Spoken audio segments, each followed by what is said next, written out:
dito.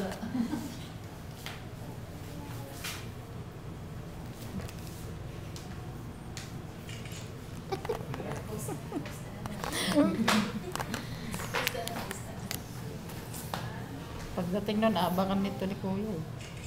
Nino? Kuya. Mercy? Tandaan niya. Kapag kami nangihingi sa inyo ng tulong, kumakausap ng tulong niyo. Diba? O nangihingi ng, sasabi mo, laki-laki ng katawan niyan. Yung bibigyan, o meron ka naman isang kapang bigas dyan. Hindi ka naman maghihirap sa isang kilo. Hindi, ilagay mo isang kilo. Kung niloloko ka man ng tao na yan, siya ang magdadala niyan. Problema na yun. Pero kayo, ba, iniisip mo, niloloko. Basta isip mo, pikit mo lang yung mata mo kung medyo masama. Oh Lord, this is for you. Diba? Tingnan mo, balansin mo. Sino yan? Kung niloloko ka ng tao na yan, problema na yan. Pero kayo, ang importante yung dala-dala ninyo. Diba? Magaan ang pakiramdam mo kasi nakatulong ka eh. Iba yung pakiramdam mo nakapagbigay ka. Nang kahit nang walang kapalit na hinihintay. Eh malay mo yung tao niyan, yung pala nagsasakatawa ang tao ng Panginoon. Maraming paraan eh. Maraming hiwaga. Pagka sa taas ang pinag-usapan, malay mo siya pala yung natulungan mo. Diba? So huwag kayo madamot. Number 2 ko na sinasabi yan. Magmahalan kayo. Hindi pa pwede puro kay Labi lang Arnold. Pagkasasabi mo kay Rosan, mahal kita. Mahal na mahal kita. Ikaw lang, iibigin mo habang buhay. Wala kang mang ibinibigay na budget. Kaya sa'yo mag-ibig doon. Diba? Baka puro kay Labi ko, wala kang mang ibinibigay na budget. Diba dapat? Pakita mo, paghandaan mo bilang pamilya, pinaghandaan yung kinabukasan. Diyan mo makikita yung tunay na nagmamahalan. Diba? At isa pa, Arnold, huwag na huwag mong sasaktan si Rosan. No? Isipin mo ang nanay mo, babae rin. Huwag na huwag. Malas sa buhay yan. Yung nananakit ng asawa. No? Nagpapasal ng mga gamit sa bahay. Hindi maganda ho yan. Kung meron man ako before, no? Nagka-mainit ang ulo ko, nagbabasal ako. Pero gano'n naman ang tao eh. Natututo naman tayo sa pagkakamali natin. Pero naman yung sige, dito na ulitin, gano'n pala yun. Diba? So, huwag nyo nang gawin yun. Huwag nyo nang hantayin. Maisip na, ano pala, malas pala sa buhay. Diba? So, mahalin mo. Ang pag-ibig at pagmamahal, kapag iyan ay inialay mo, ibinigay mo sa kapwa mo, sa asawa mo, no? Sa lahat ng tao na nakapaligid sa'yo, asahan mo, mabuti ang igaganti sa inyo. No? Ang dami niya, huwag madamo ka. Nakakainis yung madamo. Mga ninong at ninang. Asa po ang ninong at ninang? Dito. Kaya mga ninong at ninang, nabanggit ko kanina na ang magulang, ano ang ginagawa ng magulang? Di ba lahat ginagawa para sa kanilang anak? Kayo po, bilang mga ninong at ninang, meron kayong obligasyon kay Rose Ann at kay Arnold bilang pangalawang magulang. Kasi kadalasan sa atin, kapag kinumang ninong at ninang, pupunta lamang sa kasal, aaten, pipirma, bigyan ng regalo, kakain din, tapos na. Huwag po gano'n hanggat maaari po, subaybayan ninyo sila. Kasi kapag sila ay nagsama ng habang buhay, naging bahagi kayo ng kanilang pagsasamahan, kahit paano meron pa rin swerte, meron biyaya kayo ng makatanggap. Simpleng-simple lang kayo ng mga nagmamano, iabot mo yung kanang kamay, iba niya, yan. Sasabihin, you, bless you, you might niya eh. Yan, sige lang. Diba? Dapat, pagka inabot mo yung pagka nagmamano, uli mo yung kamay. Ibigay mo yung kamay mo. Tapos, pag nagmano sa isa, sabi mo, God bless you. Diba? Bigayaan ka ng ating Panginoon. Meron pong mystery, meron diba tayo. Meron akong nakita dyan. Pero mga, kinatanda ako. Paglabas ng daan, nasa dasaan ng presyo. Diba? So, hiwaga na yun eh. No? Bilang mag-asawa, magmahalan lang kayo, Rosan. No? Arnold, magmahalan kayo. Number 1 na nagiging problema ng mag-asawa na encounter ko, no? Ang number 1 pinag-aawayan niya, financial. No? So, mag-ipon kayo. Alagaan mo yung pera, dapat marunong ka sa hirap ng buhay ngayon. No? Eh, malaki man yan, konti man yan, ang importante, meron kang matutupot pagdating ng emergency. Di ba? Kung ikaw, Rosan, kung makakatulong ka sa pag-angat ng inyong pagsasama, sa inyong buhay, tumulong ka sa kanya para mapalago kung ano man ang mga pinaplano ninyo sa buhay. Magtulungan kayo. Di ba? Okay? Kung ano man yung kaligayahan mo, Arnold, i-share mo sa asawa mo. Kung gusto mo makipag-inuman, gusto mo gumagamit, kay Rosan na lang. Ikaw man, Rosan, kung gusto mo makita yung ano, kay Arnold na lang. Pero, meron mga pagkakataon na kung minsan, boys, ano lang, mga for the boys lang. Pagka gano'n, pakita mo yung tiwala, okay lang yan. Gano'n din naman sila Rosan. May mga klase din yan, may mga kaibigan din yan. Hindi siya ng pagkakataon. No? Baka na pinayara mo nga, nandun mo, nakasilip ka lang palagi, sudan-sudan. Asa ng pag-ibig ko, nasa ng pagmamahal, asa ng tiwala. Diba? So, alalahanin niyo yung pagsasama niyo, anniversary niyo, ano ba ngayon? April 21 o ano ninyo, celebrate ninyo kahit paano. Kain kayo sa labas, di ba? Labas ninyo yung lamesa ninyo, kumain kayo ng mga at least, sinaselebrate ninyo. Di ba? So, magsama kayo na marami problema ng mga arating na.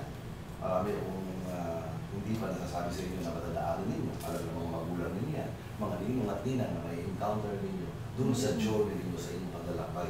Tungo doon sa gusto ninyong marating. Di ba? Ang tanging makakapagbigay sa inyo ng proteksyon at ang tanging sandata ninyo sa paglalakbay ninyo bilang mag-asawa, una sa lahat, yung nasa taas at yung pag-init. Okay? Meron ba tumututo sa kasal ni Arnold at ni Rosa? Wala po. Kung meron, parang din, tumawag ka ng pulis, patakan natin palabas. Gulping sa labas. Yan po ba? Magsitayo po. Sige, tayo na. Tayo na. Okay. Kayo ba, Rose Ann at Arnold ay pumarito sa aking tanggapan ng pusang loob at may basbas ng inyong mga magulang? Ikaw ba, Arnold, ay handang akuin ang responsibilidad ng isang may asawa at kayang ipagtanggol si Rose Ann sa hirap at ginhawa? Sa hirap at ginhawa, tandaan niyo yan, ha? No?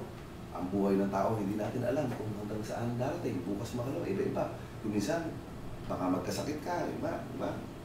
Huwag mo siyang sa hirap at ginhawa. No? Ikaw ba, Rose Ann, handang akuin ang responsibilidad ng isang may asawa at iibigin mo si Arnold habang ikaw ay nabubuhay sa hirap at ginhawa, Rose Ann? Okay. Nangangako din kayo na hindi ninyo yung mga sinabi ko, pagmamahal sa Panginoon, sa kapwa, no, sa magulang, huwag lalapastangan ng magulang, huwag sasaktan ng asawa, no? Huwag mo rin sasaktan si Arnold, ha? Baka naman si Arnold na susumula niya, ginugulpi mo pala yan. Okay. Kayo ba ay tunay na nagmamahalan, Rosan at Arnold? Talagang talaga. Okay. Kung gayon, kayo ay manunumpa sa harap ng mga magulang, ninong at ninang at sambayanan. Meron bang singsing? Meron po. Asa ng limberer? Ay, wala. Arnold? Simple lang naman ang sasabihin mo eh. Sabihin mo kay Rosan, suot mo singsing na ito. Rosan, suot mo singsing na ito. Tandaan ang aking pag-ibig mo ng ulan. Hala ka. Pero gusto ko, dagdagan mo, tingnan mo siya sa mata. Magigila rin lahat. Kung ano yung sasabihin mo sa kanya. Ha? Pangako mo na ngayon. Lahat na kaya mong gawin, pangako mo na. Sige, suot. Rosan, suot mo singsing. Dagdagan mo, tingnan mo siya sa mata. Kahit ano. Habang buhay, hindi kita papabayaan. Rosan, ganun lang din. Dagdagan mo, ha? Huwag kang nahiya. Karina. Ano? Suot mo singsing nito.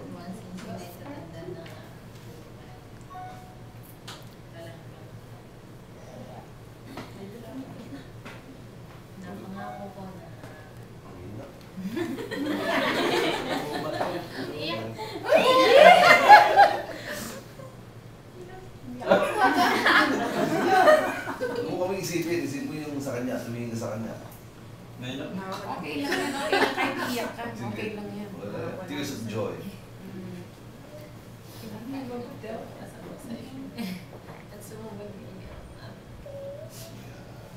Okay. Ngayon, nakipakita na rin yung mga wagas at tunay na pag-ibig. Naman, lahat ng kinakasal ko, dumadaan dito. Kapag hindi nyo ginawa ito, magpakasal na lang tayo ulit.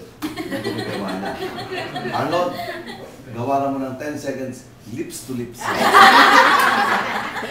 seconds, ha? 10 seconds. Wala kayo bibigyan mo si... 10 seconds, ha? Bibilang kami. Pagka sa 5, gumiwalay ka, back to 0. 10 seconds. Teka, sandali lang. Bakit gano'n? Parang kala-kala nila. Yung tunay na nagmamahalan. Sige. Oh. 10 seconds na eh. Oh, sige. Go. 1, 2, 3, 4,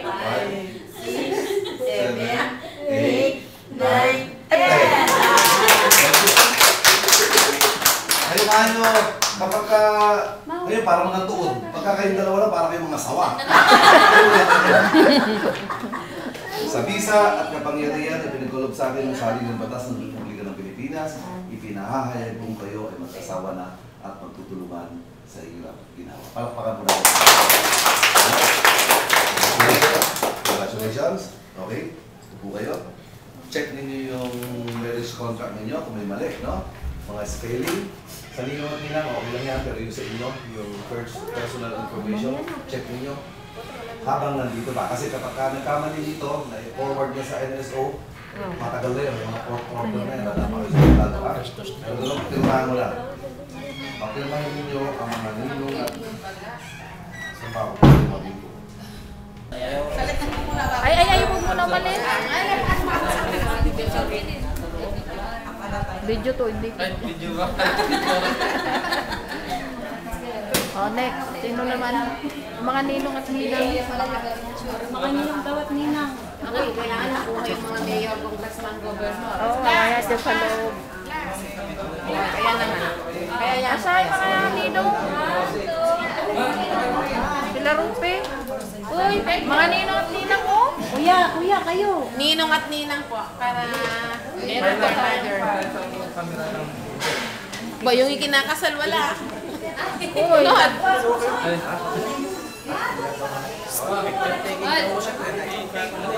Kasi mamaya hindi na pwedeng picture taking gabi. oh, noon eh, picture ng sanggol na sanggol bit-bit nyo. Panoon yan. Ngayon.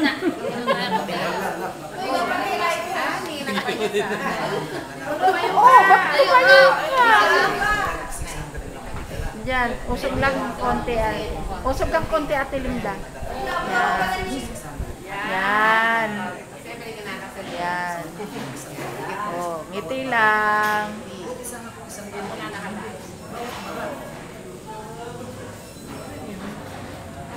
Abangan nyo na lang sa computer nyo yan.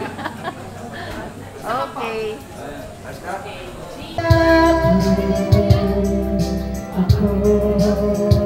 Bukta iyo'y ligaya.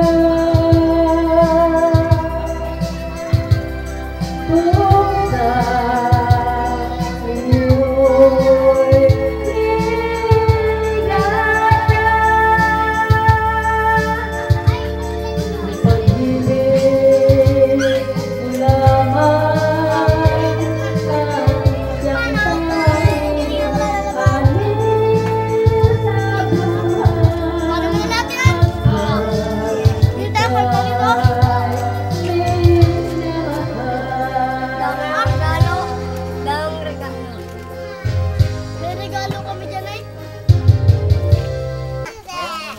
Lalagyan lang nila ng ano, nilalagyan. Ba, picture nga ni Lula o. Tingnan mo, please. Malaga niyo tatlo. Aba. Halika na, anak. Ay, yung isa. Mamaya kumain ka muna. Yan, tingin kayo nila, please. Hello, kamo kuya. Mamaya na yung malamig. Ito, kay Lula, bilis. Nagbibidyo si Lula o. Pati mo si Lolo Marcy, bilis. Ay. Ayun o. Ah. Hello, Lolo Marcy. Hello. Hello.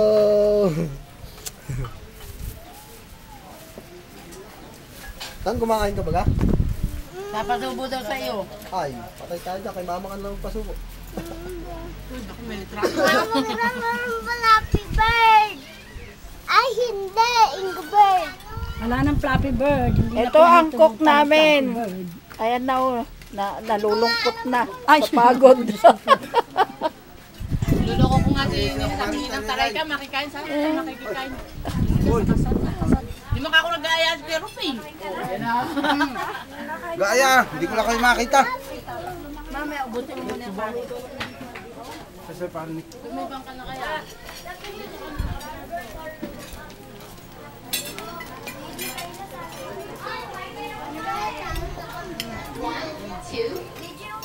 Magtatagunin yung malakas po. Alin?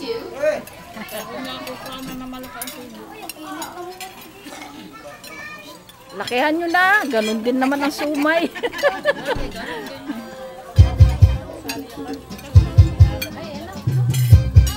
Ha? Oo, sandali.